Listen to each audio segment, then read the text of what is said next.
जय हिंद कैडेट्स। आज का टॉपिक रहेगा हमारा कॉन्स्टिट्यूशन ऑफ इंडिया।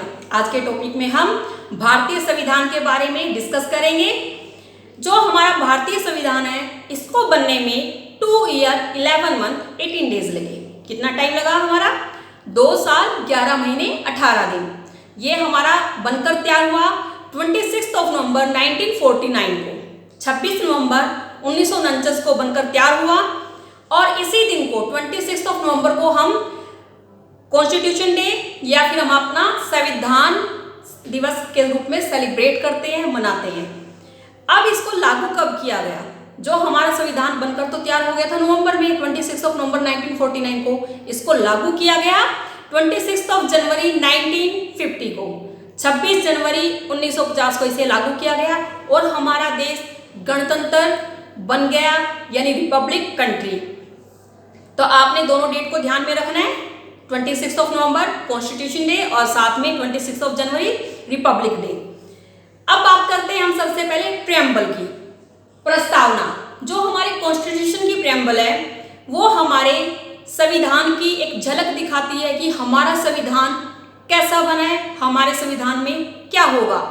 प्रस्तावना जो होती है वो किसी भी व्याख्यान की, लेक्चर की या संविधान की एक झलक ही दिखाता है, उसके शॉर्ट में इमेज बनाता है कि वो चीज़ कैसी होगी।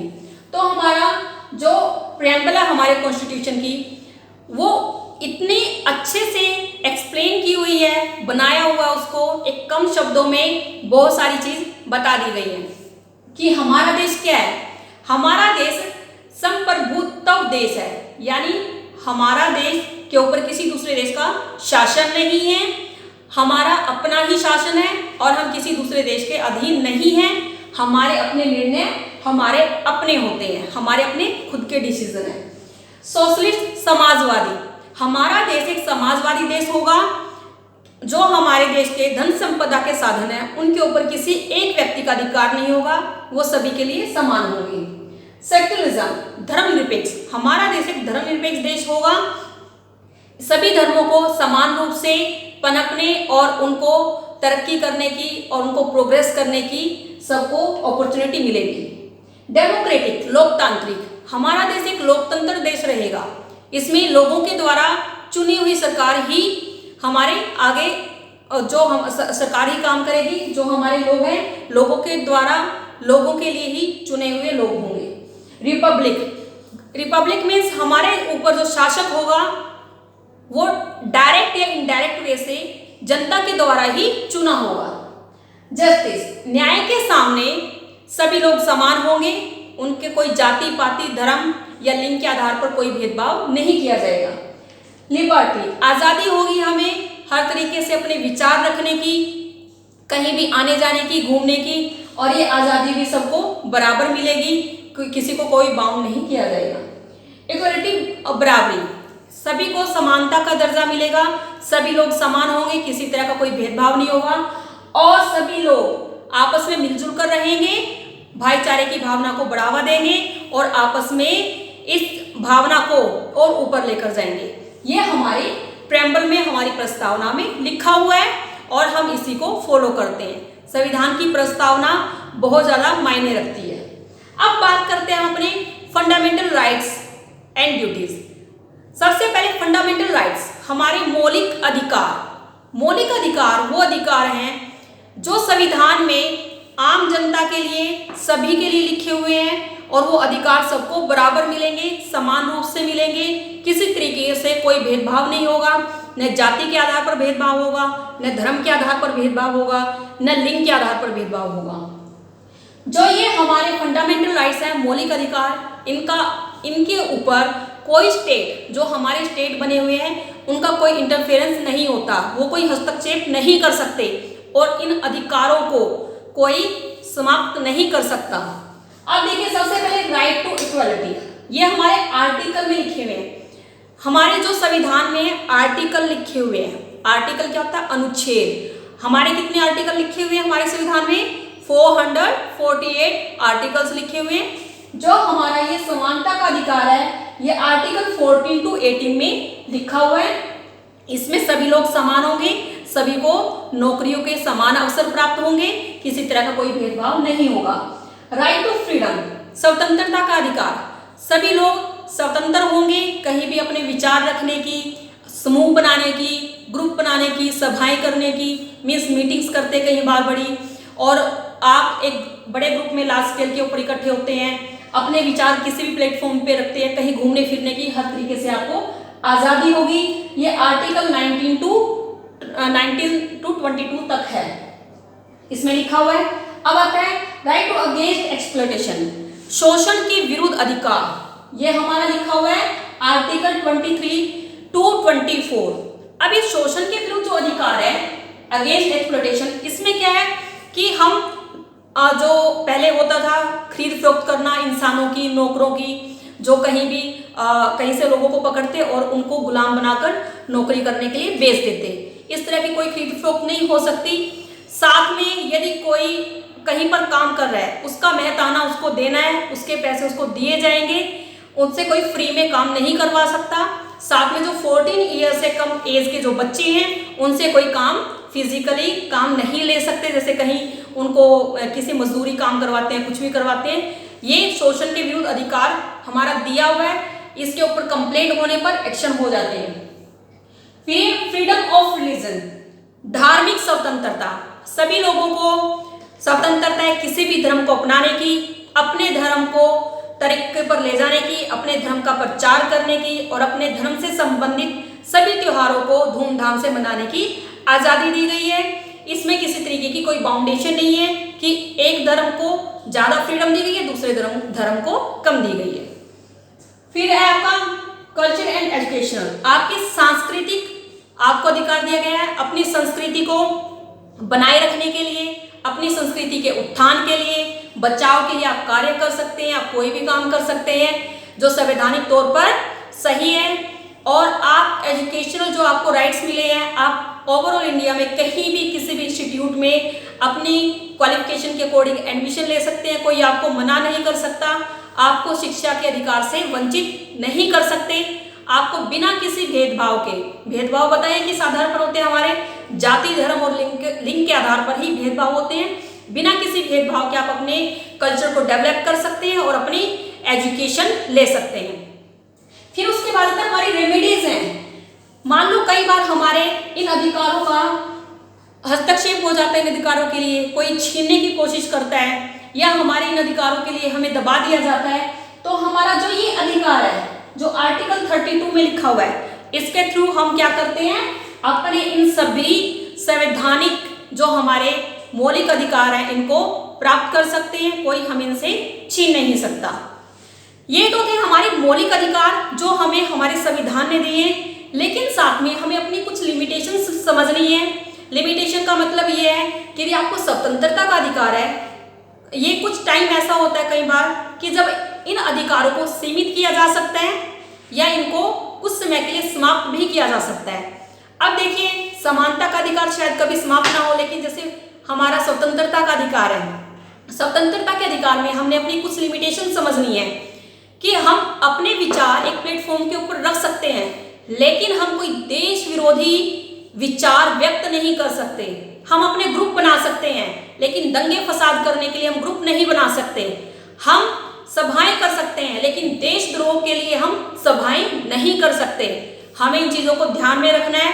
और साथ में बेटा, सबसे पहले हमारा देश है, हमारी कंट्री है, उसकी सुरक्षा है, तो इसके साथ कोई कंप्रोमाइज कभी नहीं किया जाएगा। इन चीज़ों को ध्यान में रखते हुए इन अधिकारों को सीमित भी किया जा सकता है। साथ में स्वतंत्रता के अधिकार में भी कहीं भी घूमने फिरने का अधिकार दिया हुआ है, लेकिन क्या होता है कि जैसे कहीं पर कोई वोट की वहाँ पर कंडीशन बनी हुई है, अब हम तो कहें नहीं जी हमें तो अधिकार है, हमें तो घूमने जाना है, तो क्या ये पॉसिबल होगा? नहीं। हमारी ही सुरक्षा के लिए, हमारे ही बेनिफिट के लिए कुछ अधिकारों को सीमित किया जा सकता है या कुछ समय के लिए स्थगित किया जा सकता है। इसी तरह से हमारे ये सारे जितने भी अधिकार हैं, इनके कुछ ना कुछ कहीं ना कहीं लिमिटेशंस हैं, लेकिन ये इनको कभी कोई पूरी तरह समाप्त नहीं कर सकता। ये हमें संविधान ने दिए हैं। कहते हैं जैसे विरासत में कोई चीज़ मिली है उसे हमें कोई छीन नहीं सकता।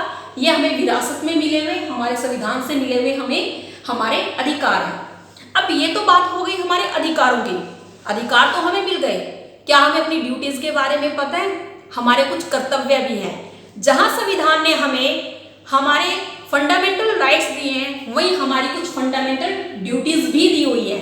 वो आर्टिकल 51A में उनका उल्लेख किया गया है, उनके बारे में एक्सप्लेन किया गया है, वो कौन कौन सी हमारी ड्यूटीज हैं जो हमें करनी चाहिए और वो करनी भी पड़ेगी। यदि हम उनको अवॉइड करते हैं और हमें लगता है कुछ ड्यूटीज ऐसी हैं, तो उसके खिलाफ, हमारे खिलाफ कोई कानूनी कार्रवाई भी हो सकती है।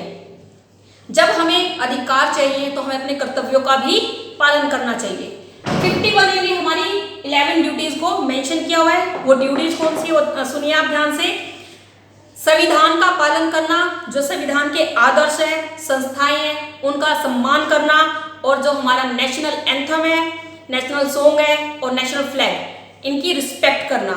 साथ में जो हमारे स्वतंत्रता सेनानी रहे हैं, उनके बलिदानों को, जिन्होंने हमारे स्वतंत्रता संग्राम में साथ दिया, स्वतंत्रता सेनानी थे, नेता थे, शहीद थे, उनको अपने हृदय में संजोना और उनकी इज्जत करना। अपने देश की प्रभुसत्ता, एकता, अखंडता को बनाए रखना। कोई भी ऐसा काम न करे कि आपके देश की एकता, अखंडता के ऊपर आंच आए। सबसे पहले देश की रक्षा करने के लिए तत्पर रहना। समता, समानता और भाईचारे की भावना को बढ़ाना। अपने अंदर समानता की भावना लेके आनी है, समरसता की भावना लेके आनी है और भाईचारे की भावना को बढ़ाना है। आपस में फूट नहीं डालनी है। साथ में संस्कृति, अपनी संस्कृति और परंपरा का सम्मान करना और अपनी संस्कृति और परंपरा को आगे बढ़ाना, इसके महत्व को समझना। प्राकृतिक और हमारी नेचर है, हमारा इन्वायरमेंट है, उसको हमने सेफ रखना है, हमने उसकी रक्षा करनी है। वैज्ञानिक दृष्टिकोण, जो हमारा पॉइंट ऑफ व्यू कैसा होना चाहिए, साइंटिफिक होना चाहिए। हमें किसी घिसे पीटे विचारों के ऊपर, बातों के ऊपर नहीं चलना है, हमने एनालाइज करना है, हमने साइंटिफिक वे में अपना काम करना है। साथ में अपनी जो नॉलेज को और आगे बढ़ाना है। अब आती है हमारी जो पब्लिक प्रॉपर्टी है, उसकी सेफ्टी करना। यदि कोई पब्लिक प्रॉपर्टी को नुकसान पहुंचाता है दंगे फसाद में, हमने उनकी कोई सहायता नहीं करनी है, कोऑपरेट नहीं करना है, उनको पब्लिक प्रॉपर्टी को नुकसान करने से रोकना है। इसके बाद आता है हमारा जो कुछ ग्रुप बनाते हैं हम, जैसे हमारे पर्सनल या ग्रुप में हम कोई भी एक्टिविटी करते हैं, उससे हमारी और हमारे देश की दोनों की प्रोग्रेस होनी चाहिए। कोई ऐसी एक्टिविटी ना हो कि हमारे देश की एकता के ऊपर आंच आए। फिर उसके बाद जो हमारा एक आता है कि as a parent, father, mother या गार्जियन, हमारे पास जो हमारे बच्चे हैं जिनकी एज 14 साल से कम है, उनको हमने प्राइमरी एजुकेशन जरूर देनी है। ये आती है हमारी फंडामेंटल ड्यूटीज। हमारे फंडामेंटल राइट्स तो हमें अच्छे से याद हो गए, ड्यूटीज भी आप लोगों ने अच्छे से याद करनी है और इनको फॉलो भी करना है। कुछ चीजें होती हैं, हम सोचते हैं कि हमने एग्जाम में आएगा, हमने सिर्फ लिखना है। बेटा, चीजें लिखने से ही नहीं, उनको फॉलो करने से बनती है। फिर आता है हमारा नेशनल फ्लैग, हमारा राष्ट्रीय झंडा। राष्ट्रीय झंडा हमारा नेशनल फ्लैग है। ये कब हमारा 22 जुलाई 1947 को हमारे भारतीय संविधान सभा द्वारा स्वीकार कर लिया गया था, एक्सेप्ट कर लिया गया था, अडॉप्ट कर लिया गया था। यानी कि जो हमारा फ्लैग है वो कब पूरी तरह अडॉप्ट किया गया, हमारा 22 जुलाई 1947। तो अब इसमें क्या है, जो हमारा संविधान है, संविधान ने अपना तो लिया, तो ये हमारा फहराया भी गया, लहराया भी गया। कब? 15 अगस्त को, जब हम आजाद हुए। अब जो ये हमारा फ्लैग है, इसकी अभी कल्पना किसने की, बनाने के बारे में किसने सोचा, इसका सपना किसने लिया? ये थे हमारे पिंगली वेंकैया जी। पिंगली वेंकैया जी ने इस झंडे का निर्माण किया, उनकी अभिकल्पना थी ये। झंडे में क्या है, हमारी 3 हॉरिजेंटल पट्टियां होती हैं, हमारी ऑरेंज कलर, वाइट और ग्रीन। आप इनका मीनिंग भी समझ लीजिए।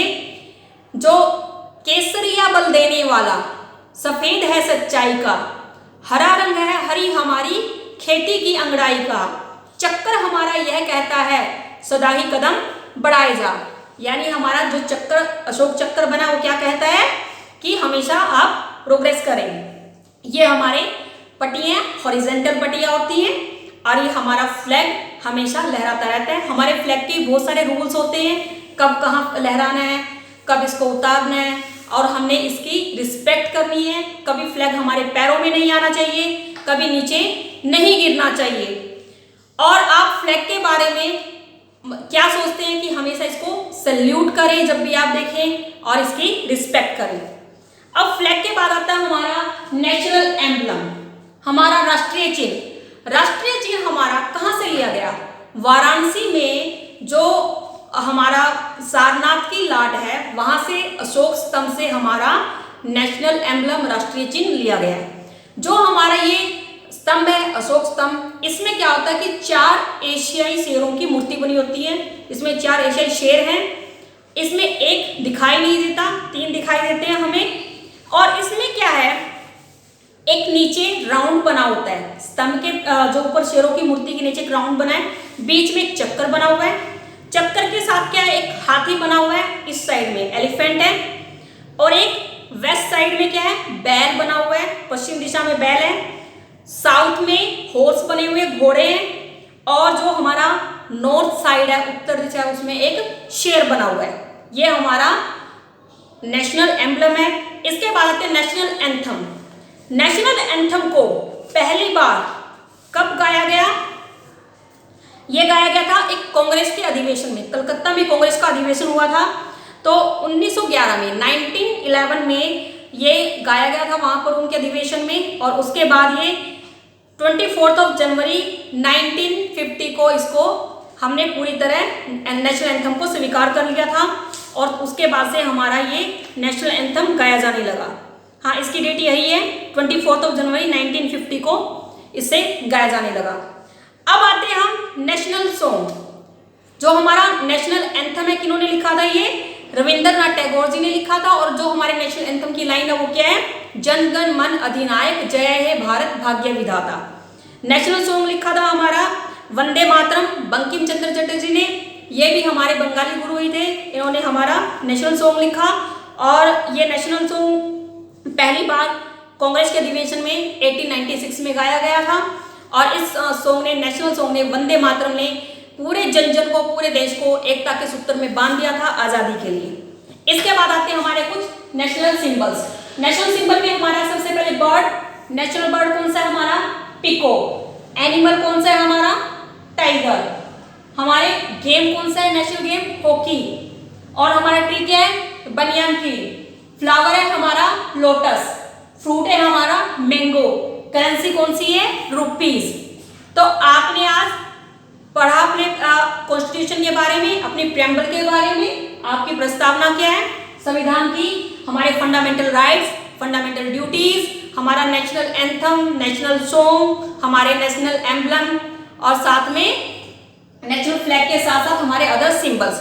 तो आपने इन सब चीजों को, पॉइंट्स को अच्छे से करना है, साथ में अपनी ड्यूटीज को फॉलो करना है, और अपने राइट्स के लिए अवेयर होना है। जय हिंद।